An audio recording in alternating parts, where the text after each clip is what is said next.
Hey everyone, and welcome back to the channel. In this week's video we explore the beautiful remains of Croxden Abbey. At its peak in the 13th century, Croxden Abbey, which is also known as the Abbey of the Vale of St Mary of Croxden, quietly lies in Staffordshire, in England, and was once home to 70 monks. After its suppression in 1538, the abbey complex was converted into a farm. The church roof was removed, leaving the rest of the structure open to the elements.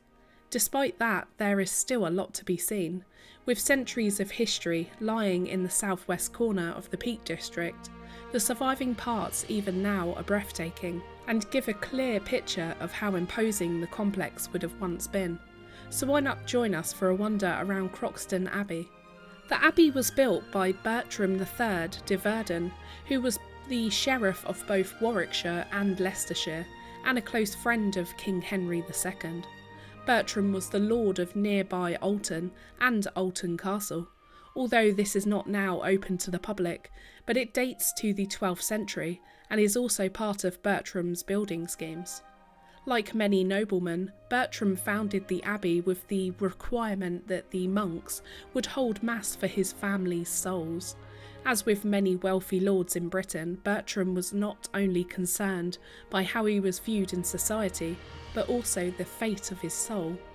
Originally, Bertram brought over 12 Cistercian monks from Normandy. These were Catholic monks that closely followed the rule of Saint Benedict. The abbey was granted large areas of surrounding lands and became very prosperous. In the mid-14th century, the abbey was supplying more wool to Europe than any other religious house, with transactions being recorded with Florentine merchants well into the 1420s. The abbey's wealth is reflected in the purchase of a house in London by Abbot William of Over for £20. The abbey was modelled on the Mother Church in France and was considered very elaborate compared to other churches of the period. At its peak, there were more than 70 monks practising here. Croxden is the oldest of Staffordshire's Cistercian houses. There were 12 monks and their abbot, an Englishman known as Thomas of Woodstock. They acquired endowments in Staffordshire, Leicestershire and in Hartshorn in Derbyshire, amongst other locations from Bertram. The land at Hartshorn was known as Lees and measured as a carucate. A carucate is of Norse origin, and it signifies the amount of land that can be ploughed by one plough team of 8 oxen in a season. The choice of Croxden fits with the site selection that is almost uniform to Cistercian monasteries. One of those selections is that they should be near a river. Croxden is next to the River Churnet, so that ticked the box, and usually the monks looked for a bend in the river where they had been granted land. This method of positioning the monastery meant that on most occasions the land was level and that there was agricultural land nearby, as well as the opportunity for fish and the creation of fish ponds. Another selection was that it would be in a valley, and thirdly that it would be remote, and this area in the Staffordshire moorlands, that once was pretty remote and isolated, would be perfect. The Cistercians arrived in England in 1128 in Waverley. Their foundations demonstrate a simplicity of design in harmony with the idea of obedience to their conformity to the rule of St Benedict. Most Cistercian churches, for example, have a square end. However, Croxden doesn't. It has an apse. Not much remains aside from the footprint, but it has been separated from the main body of the church by a road that was driven through the village after the suppression of the monasteries. I don't think that any Cistercian church survives intact, and this was possibly because of their habit of building in the middle of nowhere. The other feature of Croxden's architecture to often appear in commentaries is about the abbot's lodging. The first lodging appears between 1270 and 1290, but the following century Abbot Richard rebuilt a much more splendid dwelling, demonstrating the inevitable shift from poverty and simplicity to splendour and wealth. In 1199 they received lands in Ireland from King John. The following year the abbot persuaded him to swap the lands for an annual allowance of £5. The 13th century saw Croxden at its most prosperous. There may have been as many as 40 monks at one time. Their revenues came from sheep and charcoal burning. However, the 14th century also saw significant changes. As well as the 100 Years' War, Edward II and the Scottish levy, there was also the fact that the abbey lost their key patrons. The de Verdun family had supported them from the time of their foundation, but in 1316 the last male of the family died, so that the title and estates were inherited by Joan de Verdun and her husband Thomas de Furneville. He didn't appear to understand the role of a patron, and instead insisted on stabling his horses and hounds at the abbey, not to mention the necessity of the abbey feeding 7 of his bailiffs every Friday. He also confiscated livestock and a cart. Alton soon became a no-go area, resulting in the monks barricading themselves into Croxden for 16 weeks at the beginning of March in 1319. Eventually matters settled down, and in 1334 Joan was buried at Croxden when she sadly died in childbirth. Their stone coffins still remain in the apse of the ruins. In 1349 the plague arrived in Croxden. It's recorded in the Abbey's chronicle, but not how many of the monks succumbed.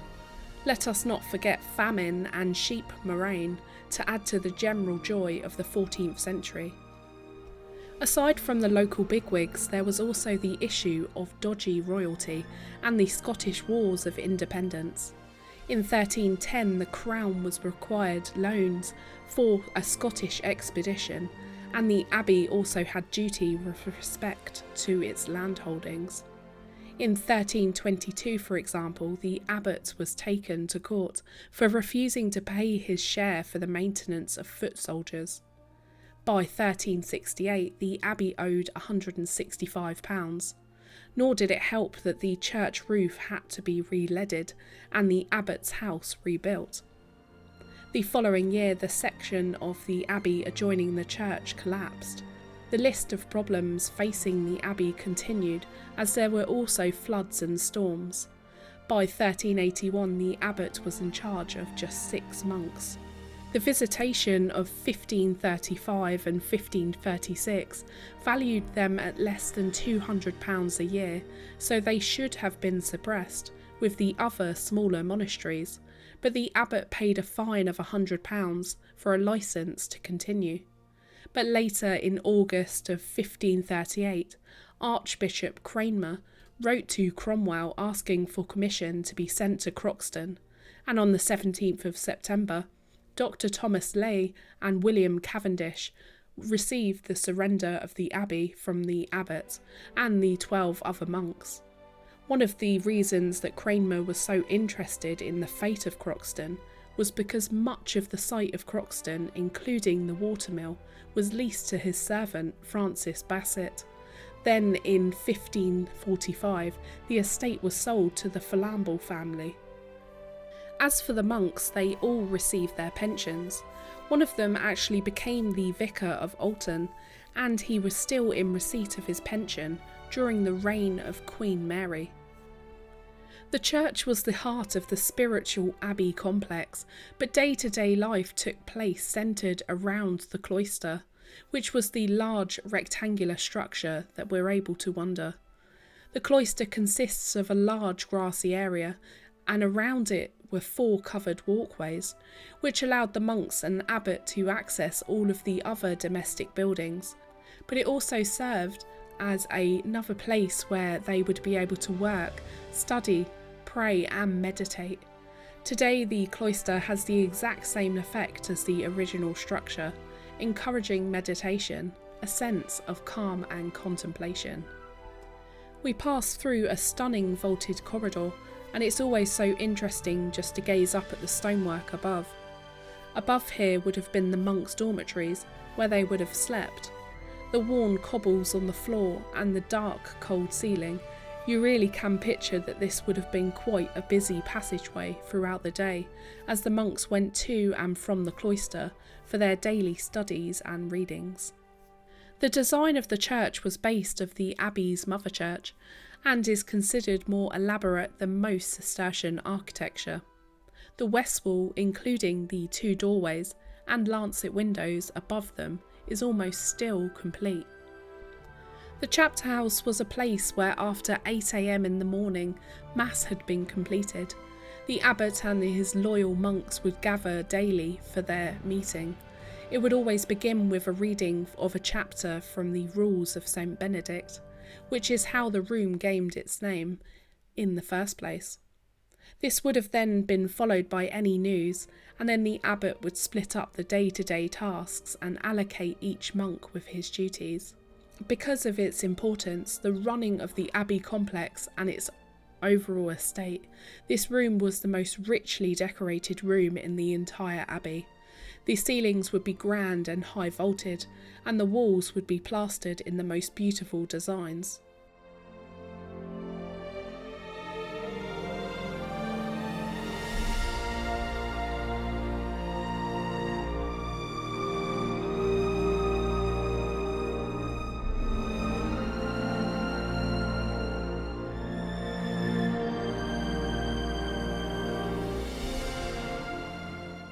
Leaving the cloister, you can enter through to the book room and sacristy. This is where all of the abbey's most important manuscripts, documents would be stored, and in the sacristy all of the church's valuables, their vessels and investments would have been stored for use here for special services within the church. From the book room you would be able to walk the passageways that would lead you onto the most important room and building of the abbey, the chapter house. As well as life at the abbey, death inevitably also features in the chronicle. There are the descriptions of the burials of the de Verdun family, including that of Lady Joan Furnivall, the eldest daughter and successor of Theobald de Verdun, who on October the 2nd in 1334 was taken by an untimely death in childbirth, for on the day she died she was only 30 years and almost 2 months. And was buried near her ancestors between Lord Nicholas de Verdun, the son of the founder, and her ancestor, and Lord John de Verdun, her great-grandfather. Their now empty stone coffins can be seen alongside the ruins of the east end of the church. Croxden's church was more elaborate than many in the area, being modelled on the mother church like I mentioned earlier, and designed to a full length of 240 feet after the imposing western front. Little now remains on the eastern side, and the high altar is considered the most important part of the church, has now disappeared. But amongst the church's rich surrounding chapels, which radiate from this end, are a series of tombs which once belonged to the abbots and patrons here. It's very unusual to see the tombs, empty and out in the elements, and it can be quite a morbid sight, but it is also really interesting too.